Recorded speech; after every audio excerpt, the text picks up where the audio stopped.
করুন, মাননীয় মুখ্যমন্ত্রী লন্ডনে যাচ্ছেন, টেমস নদীর জল নিয়ে আসবেন, সেই জল খাওয়াবেন হাওড়ার লোকেদেরকে। আমরা তো এখন লন্ডন দেখতে পাচ্ছি, আর কিছু দেখতে পাচ্ছি না। এবং কলকাতা সহ জেলার প্রান্তিক হসপিটালগুলোতে যে নিম্নমানের ওষুধ ডেলিভারি করা হচ্ছে, অনেক জায়গায় এক্সপায়ারি ডেট পার হয়ে যাওয়া ওষুধ, এমনকি একটা বিরাট চক্র চলে যে এক্সপায়ারি ডেট পার হয়ে যাওয়া ওষুধকে কিনে নিয়ে আবার নতুন করে তাতে তার প্রলেপ লাগিয়ে, মানে নতুন করে আবার খাম তৈরি করে, কভার তৈরি করে সেই ওষুধ হসপিটালগুলোতে পাঠানো রাস্তায় নেমে গেছে এবং আগামী দিনে আরও বেশি বেশি নামবে। দেখুন, নির্বাচিত জনপ্রতিনিধি যদি না থাকে ওখানে, তো স্বাভাবিকভাবে তাই হবে। হাওড়াতে সেই যে জায়গার যে এলাকার কথা বলছি, সেখানে মিউনিসিপ্যালিটি বহুদিন ধরে অকেজো হয়ে পড়ে আছে, সেখানে নির্বাচিত কোনো জনপ্রতিনিধি নেই এবং তার ফলে আবর্জনা থেকে শুরু করে সমস্ত সমস্যা এক এক করে বাড়ছে। আবর্জনায় মিথেন গ্যাস তৈরি হয়েছে এবং স্বাভাবিকভাবে সেখান থেকে ফাটল দেখা দিতে পারে। আমি এক্স্যাক্ট কারণ জানি না কি হয়েছে, সেটা অবশ্যই প্রশাসনের লোকেরা বলতে পারবে। অপেক্ষা করুন, মাননীয় মুখ্যমন্ত্রী লন্ডনে যাচ্ছেন, টেমস নদীর জল নিয়ে আসবেন, সেই জল খাওয়াবেন হাওড়ার লোকেদেরকে।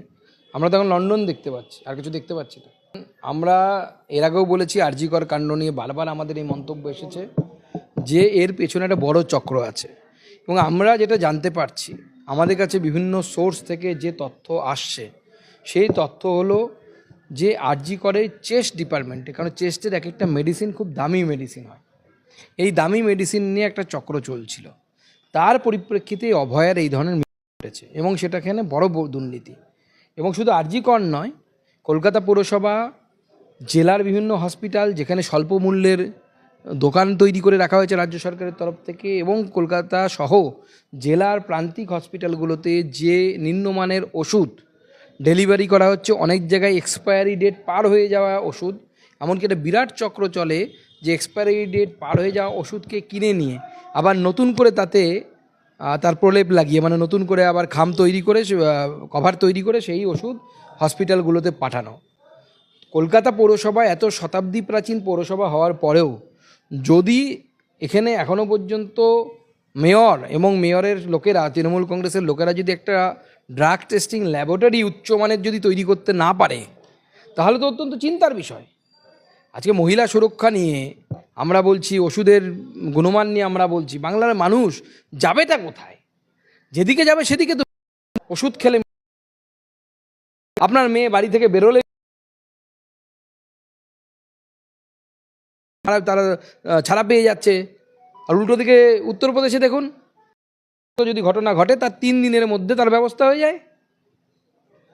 চলতি সপ্তাহে যে একেবারে রাস্তায় আন্দোলনে বিজেপি অনেক দিন পর দেখা গেল, কারণ সোমবার আমরা দেখলাম যে শুভেন্দু অধিকারী, অমিত শাহ তাদের বৈঠক হলো, আপনার বাড়িতে সাংসদদের বৈঠক হলো, সেখানে শুভেন্দু অধিকারীর উপস্থিতি, বিধায়কদের বৈঠকে পরের দিন দিলীপ ঘোষের উপস্থিতি, এবং বারুইপুর, তারপর তমলুক, রামপুরহাট, আজকে কলকাতার রাস্তায় আপনার উপস্থিতি, কালকে আপনাদের আবার আপনি পানিহাটির অনুষ্ঠান, শুভেন্দু অধিকারীর হলদিয়ার অনুষ্ঠান। অনেকদিন পর কি রাস্তায় ফিরে আসছে প্রধান বিরোধী দল? বিজেপি তার সাংগঠনিক পদ্ধতির জন্য কিছুদিন একটু রাস্তায় নামতে পারেনি, কারণ আপনারা জানেন যে বিজেপি একটি সাংগঠনিক দল। আমাদের সাংগঠনিক প্রসিডিওর হচ্ছে পার্টির একটা মেন কাজের মধ্যে পড়ে। তো স্বাভাবিকভাবে আমরা বহুদিন এই সাংগঠনিক কাজে ব্যস্ত ছিলাম। বেশিরভাগ জেলা সভাপতি আমাদের ঘোষণা হয়ে গেছে। খুব শীঘ্রই রেস্ট যে জেলাগুলো আছে, বাকি যে জেলাগুলো আছে, সেই জেলাগুলোতে 18টি জেলা বাকি আছে, তার মধ্যে 14টি জেলাতে প্রায় 2-1টা এদিক ওদিক হতে পারে, সভাপতি ঘোষণা হয়ে যাবে আগামী 7 দিনের মধ্যে, আমি আশা করছি। এবং পুরোদমে বিজেপি রাস্তায় নেমে গেছে এবং আগামী দিনে আরও বেশি বেশি নামবে। হ্যাঁ, অমিত শাহজি এই মুহূর্তে সফল বাতিল হয়েছে, কারণ 31 তারিখে ঈদ আছে, সেই জন্য উনি ঈদের সম্মান রেখে তার প্রোগ্রাম বাতিল করেছে। অন্য কোনো কেন্দ্রীয় নেতৃত্ব বা আসার ব্যাপারে আমরা জানিয়ে দেবো এলে পরে। প্রচুর কেন্দ্রীয় নেতৃত্ব আসবে স্বাভাবিকভাবে, কারণ আগামী দিনে নির্বাচন আসছে।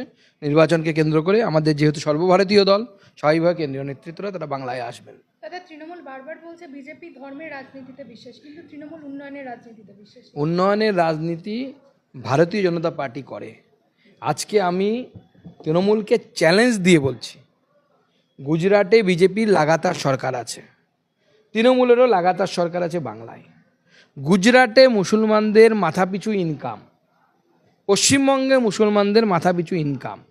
চ্যালেঞ্জ দিয়ে বলছি, ক্ষমতা থাকলে বাইরে নিয়ে আসুক, তারা বসুক, তারা বলুক যে গুজরাটে কম আছে, আমাদের পশ্চিমবঙ্গে বেশি আছে।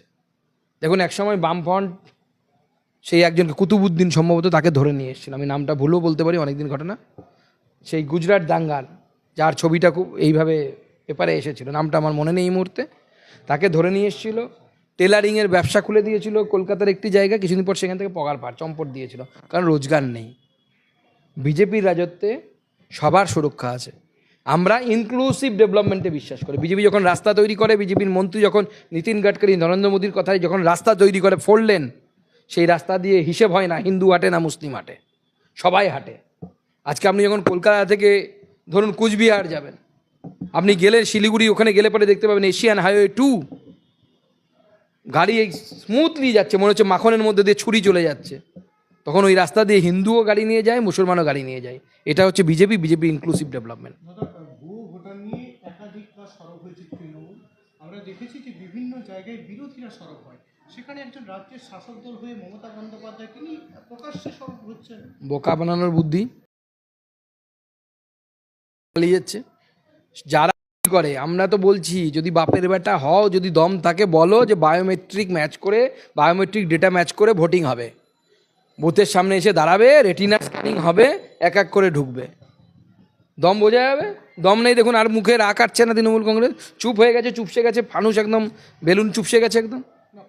রাজনৈতিক কেরিয়ারটা শেষ হয়ে গেছে, এই পাগলামির জন্য ওনার যেটুকুনি আরো কেরিয়ার পড়ে আছে সেটুকুনি শেষ হয়ে যাবে। এবং আমি আপনাকে বলছি, 2024-এ উনি লোকসভা ইলেকশনে যেভাবে ভেবেছিলেন জিতবেন, গোহারা হেরেছেন। 2026-এর ইলেকশনেও যদি উনি কোথা থেকে দাঁড়ায়, উনি সব জায়গা থেকে হারবেন। ব্যারাকপুর থেকে দাঁড়াবে বলছে, স্বাগত জানাবেন। এই রে, তাহলে তো উনি মানে ওর থেকে খারাপ আর কিছু হবে না ওনার জন্য আর কি। মানে উনি যদি ব্যারাকপুর থেকে দাঁড়ায়, ওর থেকে খারাপ আর কিছু হতে পারে না। আপনার কি সুবিধা হবে? দেখুন, আমার সুবিধা হবে কিনা জানি না, আমি জানি এখানকার মানুষজন মমতা বন্দ্যোপাধ্যায়কে ভালোবাসে, ব্যারাকপুরের মানুষজন, এবং মমতা বন্দ্যোপাধ্যায়কে ভালোবাসে। তার কারণ হচ্ছে মমতা বন্দ্যোপাধ্যায় এখানকার মানুষেরকে যে পরিষেবা দেয় আমাদের থ্রু, সেটা মনে হয় মানুষ মনে রাখবে। টিটাগড়ের মতো একটা জায়গায় যেখানে আমরা সারা জীবন যে বলা হয়েছে যে এখানে হিন্দি ভাষাভাষীর মানুষ থাকে, এখানে তৃণমূল কখনো ভোট পাবে না। 2024-এর ইলেকশন লোকসভা ইলেকশন, যেখানে মোদিজির নামে ইলেকশন হয়, সেই ইলেকশনেও কিন্তু আমাদের মার্জিন গিয়ে দাঁড়িয়েছে 3 থেকে 3.5 হাজার।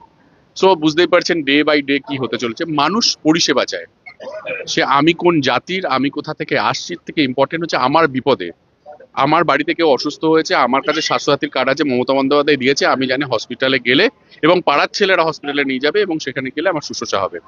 আমার মেয়ে পড়তে গেলে কন্যাশ্রী সাইকেলে যায়, আমার মেয়ে পড়তে গেলে তার পড়াশুনোর থেকে সমস্ত কিছু খরচা আমার সরকার দেয়, মমতা বন্দ্যোপাধ্যায় সরকার দেয়। আমার মেয়ের বিয়ে হলে মমতা বন্দ্যোপাধ্যায় সরকার দেয়। কি চাই? লক্ষ্মীর ভান্ডার প্রত্যেকটা বাড়িতে, প্রত্যেকটা মানুষের, মানে মহিলাদের, এবার একটা বাড়িতে যদি 4 জন মহিলা থাকে, সেই 4টে মহিলাকে লক্ষ্মীর ভান্ডার পায়। সো মানুষ পরিষেবায় বিশ্বাস করে। যেদিনকে আমরা পরিষেবা দিতে পারবো না, মানুষ আমাদেরকে রিজেক্ট করবে।